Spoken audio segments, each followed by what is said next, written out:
वर्कशॉपच्या दुसऱ्या भागात आपलं सहर्ष स्वागत आहे. स्पर्धा परीक्षांच्या संदर्भात मार्गदर्शन जे आपण पहिल्या भागात केले त्यालाच आपण कंटिन्यू करून जातो. आता आपण दुसऱ्या भागात त्यातनं राहिलेला भाग जो आहे तो पाहणार आहोत.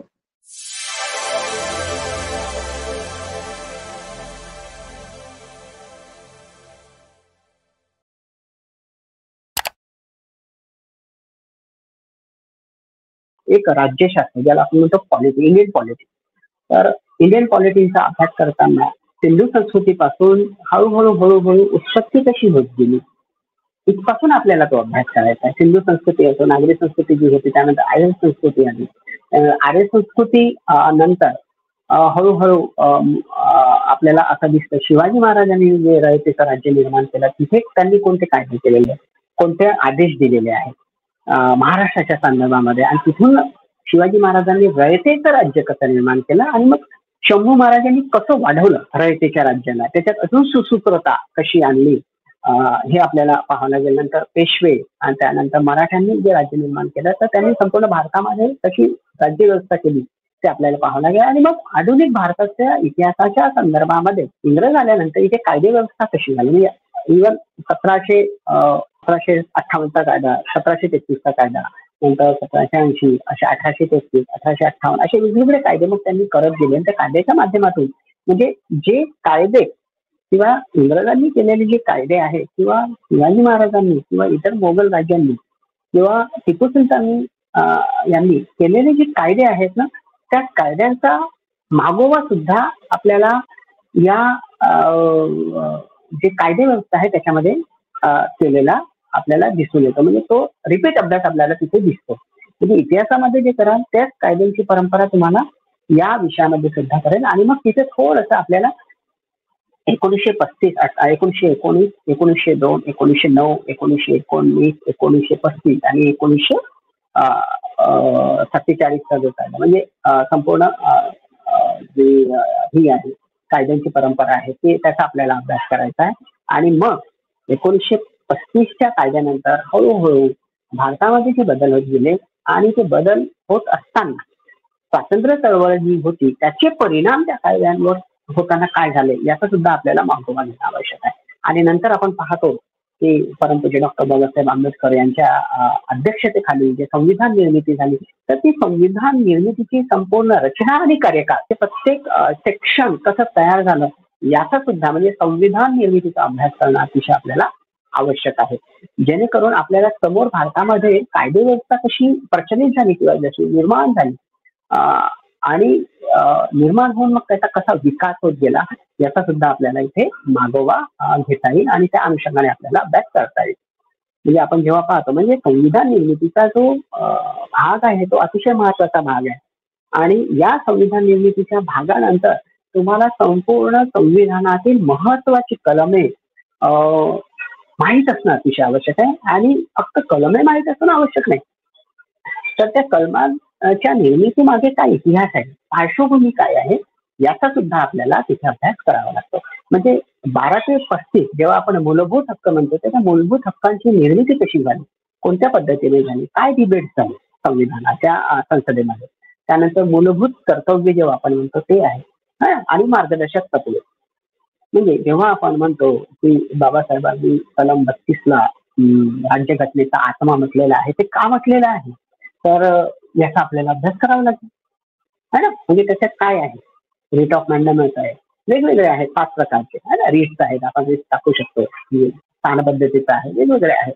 तर हे याच्या मागे काय लॉजिक आहे किंवा काय पार्श्वभूमी आहे याचा सुद्धा आपल्याला विचार करावा लागेल.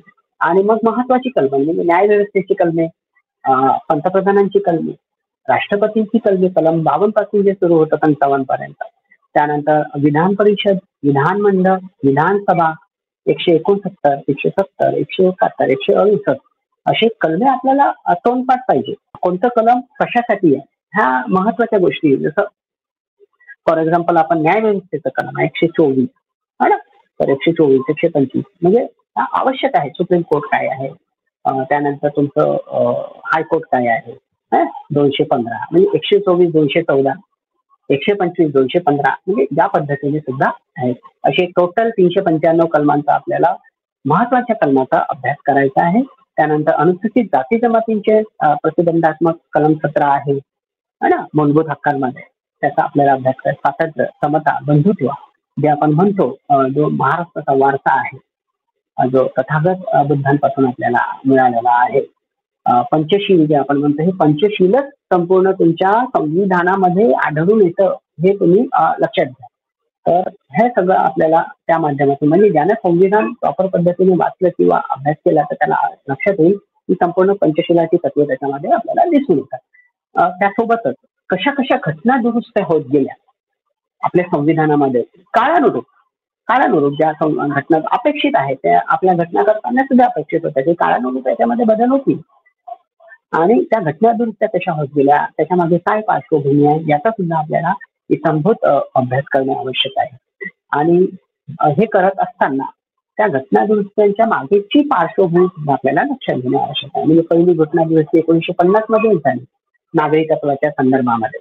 तर तिथपासून पहिल्या घटना दुरुस्तीपासून तर आतापर्यंतची जी घटना दुरुस्ती आहे प्रत्येक बाबतीतली, ती आपल्याला लक्षात घेणे आवश्यक आहे आणि त्याच्या मागची पार्श्वभूमी. त्यानंतर आपण जे कायदा, संविधान आणि संविधान निर्मिती आणि संविधानाचा भाग याबाबत जे ऐकलं, त्यासोबतच कायदा आणि पॉलिटिक्सचा अभ्यास करताना आपल्याला आतापर्यंतची जी परिस्थिती आहे त्या संदर्भात संसदेचं काय महत्व आहे, न्याय व्यवस्थेचं काय महत्व आहे, प्रशासनाचं काय महत्व आहे, है ना. आपण जेव्हा आपल्या लोकशाहीचे 3 स्तंभ म्हणतो, न्याय व्यवस्था, संसद, त्याचप्रमाणे चौथा स्तंभ जो म्हणतो, ज्याला आपण म्हणतो प्रेस, तर याची काय भूमिका आहे याचा सुद्धा आपल्याला विचार करणे अतिशय आवश्यक आहे. मग आपल्या देशामध्ये आणीबाणी झाल्या, तर 3ही आणीबाण्याचे जे कार्यकाळ आहे त्यांची टाइम लाईन आहे, का झाली, त्यांची पार्श्वभूमी काय आहे, हे सुद्धा विचारात घेणे आवश्यक आहे. त्यानंतर 1985 नंतर भारतामध्ये कशा पद्धतीने अजून घटना दुरुस्त्या झाल्या आणि त्या घटना दुरुस्त्यांच्या मागे काय पार्श्वभूमी, हे सुद्धा थोडंसं जास्त चांगल्या पद्धतीने करणं अतिशय आवश्यक आहे. कारण की त्याच्यानंतर भारताच्या राज्यव्यवस्थेमध्ये घटनेमध्ये मोठ्या प्रमाणात बदल झाले.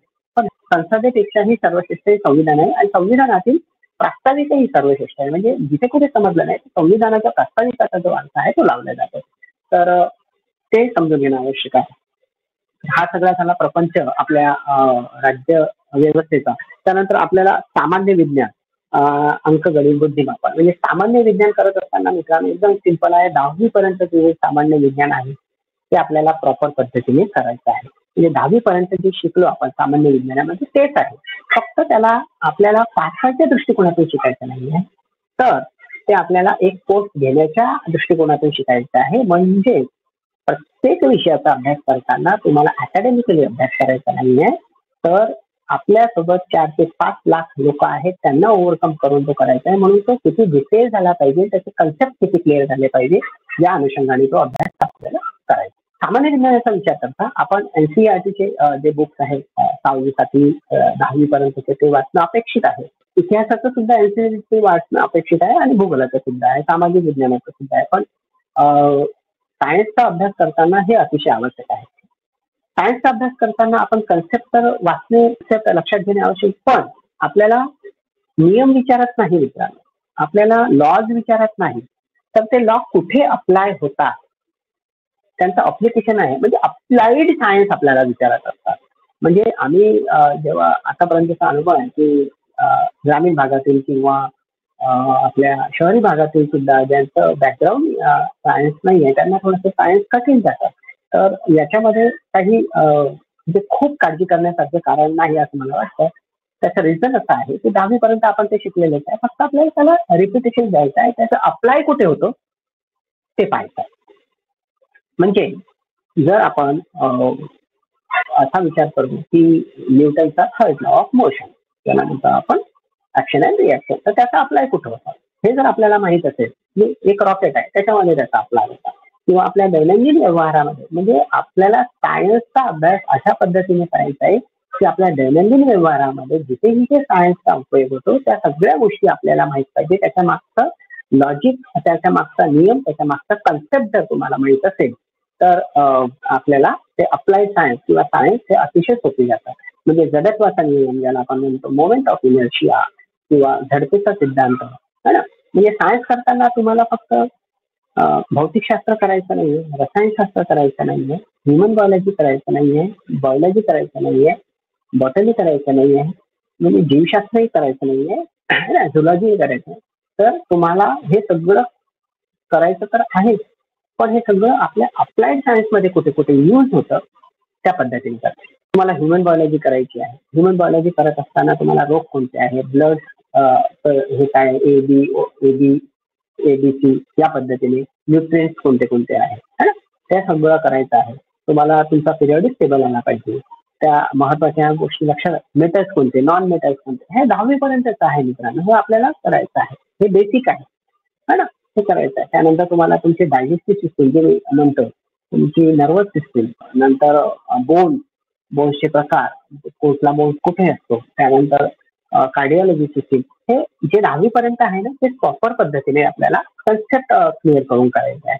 आणि हे अप्लाइड कुठे कुठे येते, रोग नवीन नवीन कोणते आले, त्यांच्यावरच्या लसी कोणत्या आहेत, त्यांच्यावरच्या औषधे कोणती कोणती आहेत, आपल्याला असं आढळून येईल की अप्लाइड सायन्सचा जो भाग आहे तो त्या पद्धतीने आपण केला रोजच्या दैनंदिन व्यवहारात, तर आपल्याला तो अभ्यास अतिशय सोपी होता असं आपल्याला वाटतं.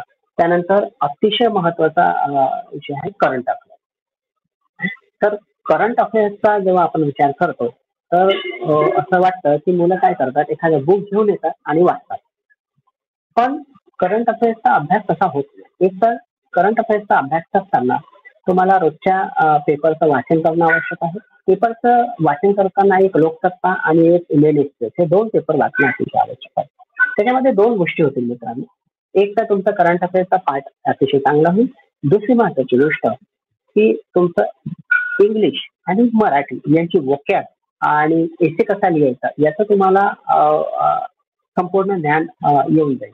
सामान्य विज्ञानाचा अभ्यास करताना सर्वसाधारणपणे सगळ्या कॉम्पिटेटिव्ह एक्झाम्समध्ये, सगळ्या स्पर्धा परीक्षांमध्ये, पूर्व परीक्षेला जे सामान्य विज्ञान विचारलं जातं ते सामान्य विज्ञान मुख्यतः 10व्या वर्गाच्या बेसवर आधारित असतं.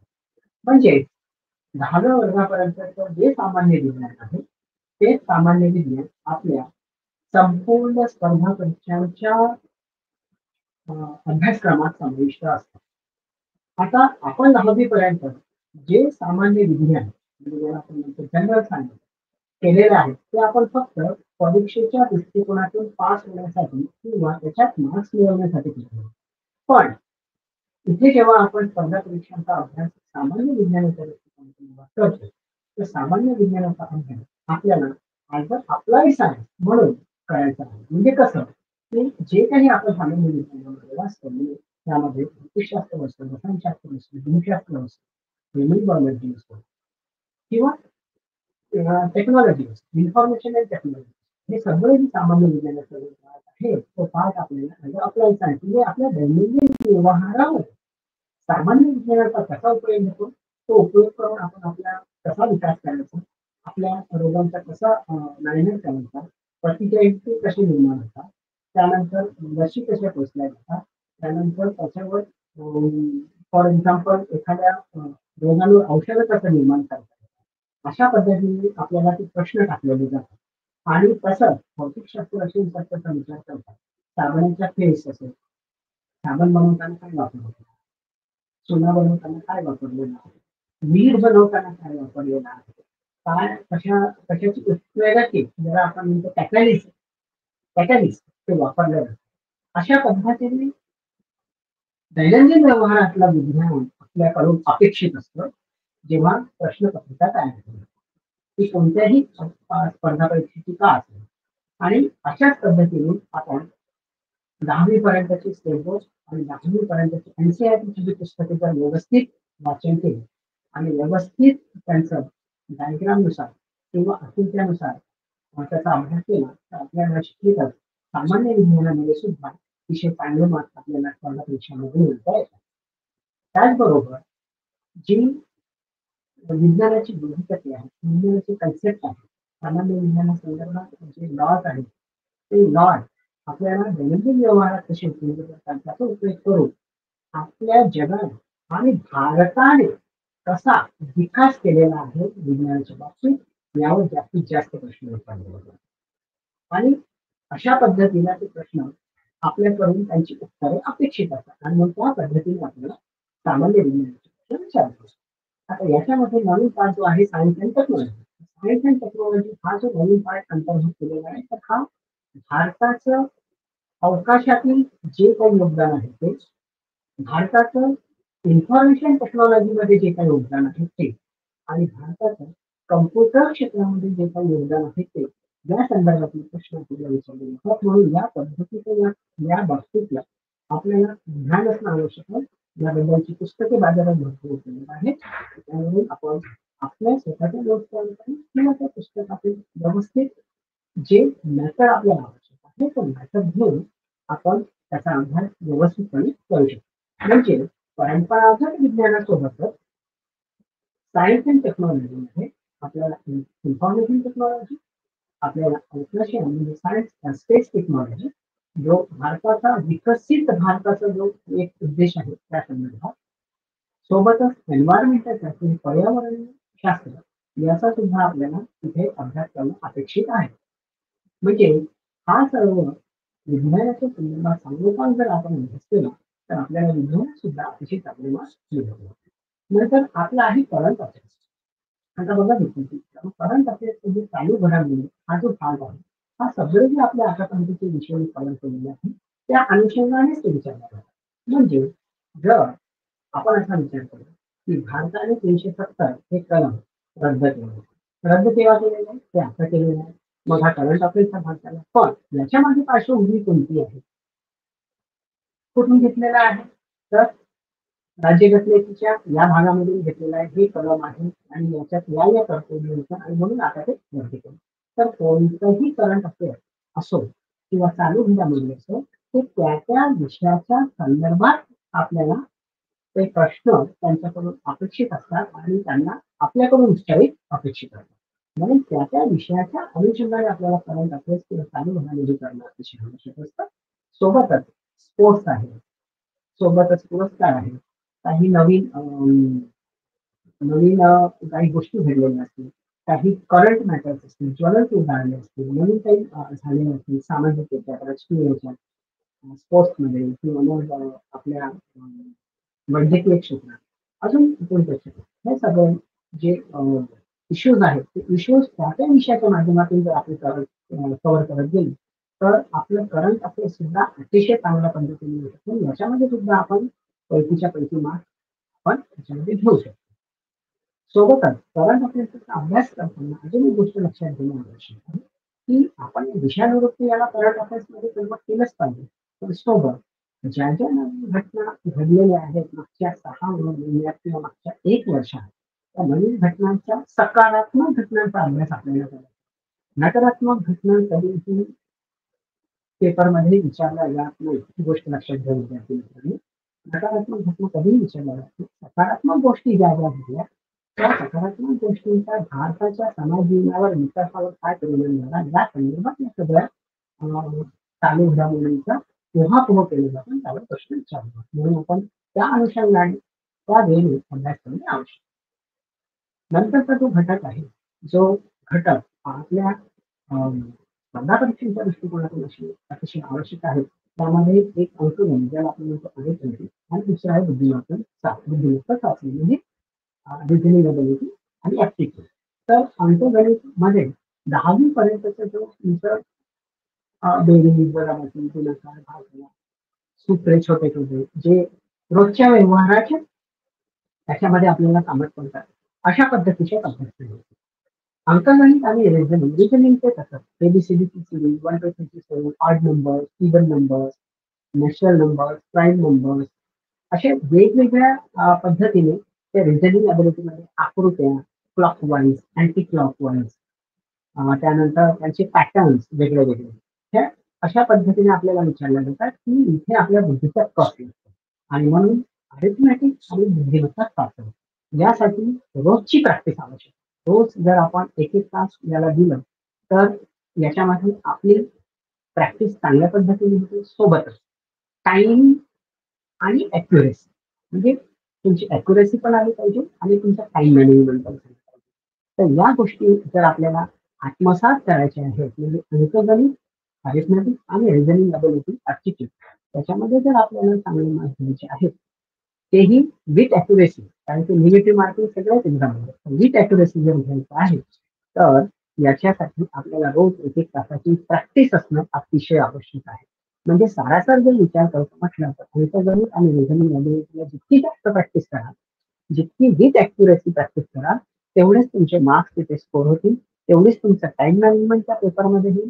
म्हणजे ह्या दोन्ही गोष्टी आपल्याला चांगल्या पद्धतीने आत्मसात केल्या तर याचाच उपयोग आपल्याला जीएस म्हणजे जनरल स्टडीजचा जो इतिहास, हिस्ट्री हिस्ट्री जिओग्राफी, भारतीय अर्थव्यवस्था आणि सायन्सच्या या सब्जेक्ट सुद्धा होतो.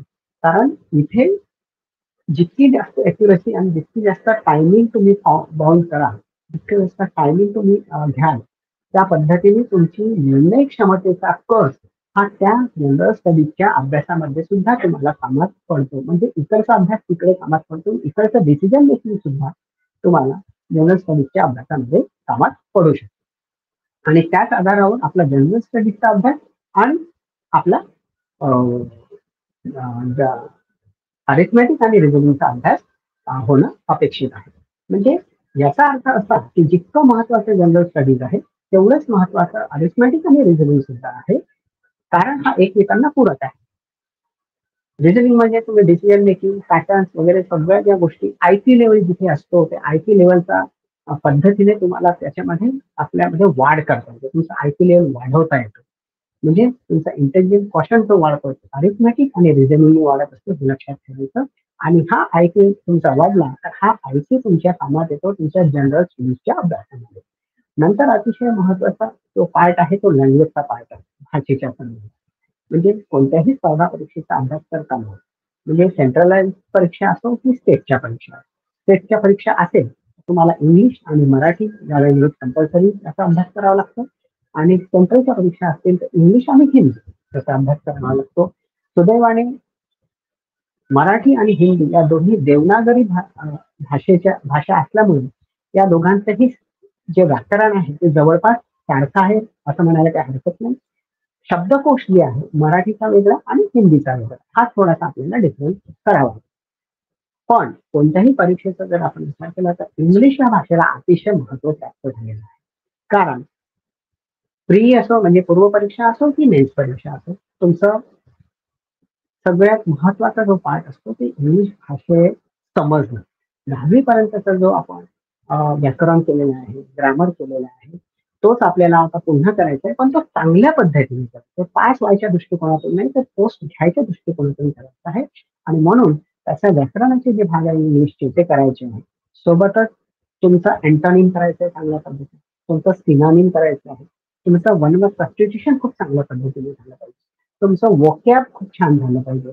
मी मागच्या भागात सांगितल्याप्रमाणे जसं आपल्याला पेपर रिडिंग आवश्यक आहे, जसं आपण मराठीसाठी लोकसभा करून असतो तसंच इंग्लिशसाठी सुद्धा इंडियन एक्सप्रेस किंवा इकॉनॉमिक टाइम्स या हे पेपर्स आपण वाचले पाहिजे, जेणेकरून त्याच्या संपादकीयमधून आपलं एक broad minded appearance, broad mindedness तयार होतो. आणि दुसरी महत्वाची गोष्ट आपला वोकॅब वाढतो. म्हणजे इंग्लिशचा जर वोकॅब वाढवायचा आहे तर तुम्हाला रोज 10-10 शब्द पाठांतर करणं आवश्यक आहे. त्यांचे समान मराठी भाषेतून किंवा हिंदी भाषेचा अर्थ समजून घेणे आवश्यक आहे.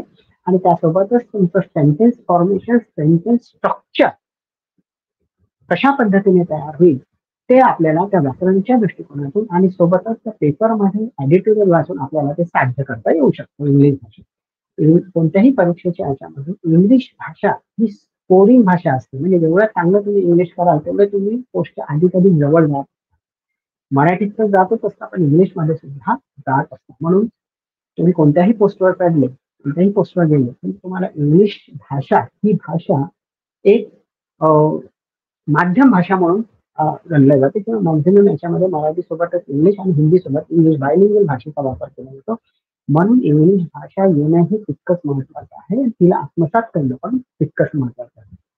म्हणून तुमचा वोकॅब खूप छान झाला पाहिजे, तुमचा इंटरनेल छान झाला पाहिजे, तुमचे फ्रेजेस छान झालं पाहिजे, तुमचं सिनोनिम छान झालं पाहिजे, तुमचं सेंटेन्स फॉर्मेशन छान झालं पाहिजे, तुमचं व्याकरण छान झालं पाहिजे.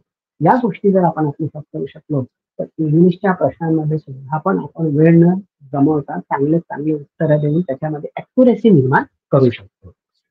जसं मी इंग्लिश भाषेचं सांगितलं तसंच मराठी भाषेचे तुम्हाला समानार्थी शब्द, विरुद्धार्थी शब्द, अ, एका वाक्यातला एक शब्द असे विविध प्रकारचे समानार्थी शब्द, विविध भाषेचं व्याकरण, मराठी भाषेचं व्याकरण, त्या सगळ्या गोष्टी जशा इंग्लिशमध्ये करतो तशा मराठीमध्ये आणि सेंट्रलाइज पद्धतीच्या एक्झाम्स असतील तर हिंदीमध्ये सुद्धा सारख्या पद्धतीचा अभ्यास आपल्याला करायचा. म्हणजे एक प्रकारे आपल्याला भाषा इथपर्यंत आली पाहिजे की आपल्याला एक सेंटेन्स फॉर्मेशन प्रॉपर जमलं पाहिजे. एखादा आपल्याला पॅराग्राफ लिहायचं त्याला ड्राफ्टिंग करायचं असलं ते सुद्धा चांगल्या पद्धतीने आलं पाहिजे, कारण की आपण शासनाचे प्रतिनिधी असतो तर या सगळ्या गोष्टी आपल्याला आपल्याकडून अपेक्षित असतात. आणि म्हणून पेपरमध्ये सुद्धा सगळ्या स्पर्धा परीक्षांमध्ये सुद्धा या लेवलचं मराठी, इंग्रजी आणि हिंदी भाषेवर प्रश्न विचारलेले असतात. म्हणून त्यांना जे अपेक्षित आहे पेपर सेटरला किंवा त्या आयोगाला जे अपेक्षित आहे तशा पद्धतीचं ज्ञान आपण या तीनही भाषेच्या संदर्भामध्ये आत्मसात करायला हवं. आणि याच्यासाठी मार्केटमध्ये बरीच चांगली पुस्तकं आहे. आपण कोणतंही एक पुस्तक घेऊन त्या माध्यमातून आपण या भाषांवर प्रभुत्व मिळवू शकतो. पण पुन्हा एकदा सांगू इच्छितो की मराठी, इंग्लिश ही जी भाषा आहे एमपीएससीच्या माध्यमातून या भाषांच्या संदर्भात रोज एका पेपरचं तरी तुम्ही वाचन करायला हवं. जसं मराठीमध्ये लोकसत्ता तर इंग्लिशमध्ये इंडियन एक्सप्रेस किंवा इकॉनॉमिक टाइम्स अशा भाषेचं तुम्ही वाचन करायलाच हवं. ज्याचं एडिटोरियल खूप महत्वाचं असतं, ज्याच्यामुळे आपला माइंडसेट एक बॅलन्स माइंडसेट तयार होतो.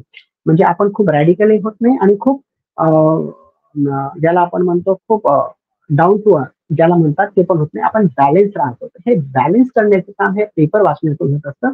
सोबतच आपण जो जीएस म्हणजे जनरल स्टडीजचा जो अभ्यास करतो त्या माध्यमातूनही आपलं एक प्रकारे एक मानसिकता चांगली पॉझिटिव्ह मानसिकता तयार होत असते आणि ती पॉझिटिव्ह मानसिकता आपल्या विचारांमध्ये येते, आपल्या आचारांमध्ये येते आणि त्यामधून आपली बॉडी लँग्वेज जी असते ती बॉडी लँग्वेज डेव्हलप होत असते. आणि हीच बॉडी लँग्वेज, हीच पॉझिटिव्ह बॉडी लँग्वेज, हीच पॉझिटिव्ह माइंडसेट तुम्हाला कोणत्याही परीक्षेला सामोरे जाताना अतिशय आवश्यक असतं, कोणत्याही इंटरव्ह्यूला सामोरे जाताना अतिशय आवश्यक असतं आणि कोणत्याही ग्रुप डिस्कशनला सामोरे जाताना अतिशय आवश्यक असतं.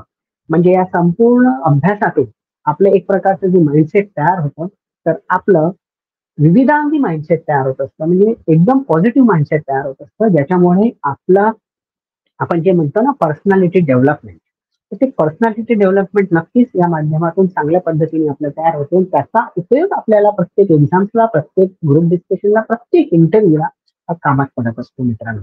आणि म्हणून अशा पद्धतीने आपल्याला कोणत्याही स्पर्धा परीक्षांचा अभ्यास आपल्याला जर करायचा आहे तर या पद्धतीने आपल्याला आपल्या मनाची पूर्व तयारी करून आणि संपूर्ण तयारी केल्यानंतर त्याचं प्रॉपर प्लॅनिंग करून त्याचं एक्झिक्युशन करून आणि त्याच्यामध्ये एक प्रकारे सातत्य राखून आपल्याला कोणत्याही पद्धतीची कोणतीही पोस्ट आपल्याला मिळवता येते. आणि ती मिळवायची असेल तर आपल्याला या 2-4 गोष्टी आपल्यामध्ये असणं अतिशय आवश्यक आहे. एक तर तुमच्यामध्ये डेडिकेशन खूप चांगलं पाहिजे, तुमच्याकडे प्रिझर्व्हन्स ज्याला आपण म्हणतो सातत्य ते खूप चांगलं पाहिजे, त्यानंतर तुमच्याकडे हार्डवर्क तर असायलाच पाहिजे, पण त्यासोबतच हार्डवर्क सोबतच तुमच्याकडे स्मार्ट वर्क करण्याची पद्धती सुद्धा असायला पाहिजे. याचा अर्थ काय, म्हणजे मी हे का म्हणते की हार्डवर्क तर आपण करतो पण त्या हार्डवर्कला स्मार्टवर्क मध्ये कन्वर्ट करणं हे खूप आवश्यक असतं. मी आधीच सांगितलेलं की स्पर्धा परीक्षांचा अभ्यास करणं ही एक वेगळी गोष्ट आहे आणि स्पर्धा परीक्षांचा अभ्यास करून पेपरमध्ये ते अप्लाय करून पोस्ट घेणं ही वेगळी गोष्ट आहे. म्हणजे तुम्हाला एकीकडे अभ्यासही करायचा आहे आणि एकीकडे त्या ज्ञानाचं अप्लिकेशन करून तुम्हाला पोस्टे मिळवायची आहे. मग ते करत असताना आपल्याला त्या परीक्षेच्या संदर्भातला जो माहोल आहे तो माहोल स्वतःमध्ये क्रिएट करायचा आहे. आपलं एक माइंडसेट तयार करायचा आहे. आपला जो पॉझिटिव्हनेस आहे ते तयार करायचं आहे. ब्रॉड माइंडेडनेस आपल्याला तयार करायचा आहे. म्हणजे सांगोपांग विचार आपल्याला करता आला पाहिजे प्रत्येक गोष्टीचा. तर आजच्या पुरतं एवढंच. मी पुन्हा एकदा सुनील कदम सर यांचे आभार मानतो. त्यांनी मला इथे एमपीएससीच्या माध्यमात मार्गदर्शन करण्याची संधी दिली, त्याबद्दल त्यांचे पुन्हा एकदा पुनश्च आभार. आणि जय भीम जय शिवराय.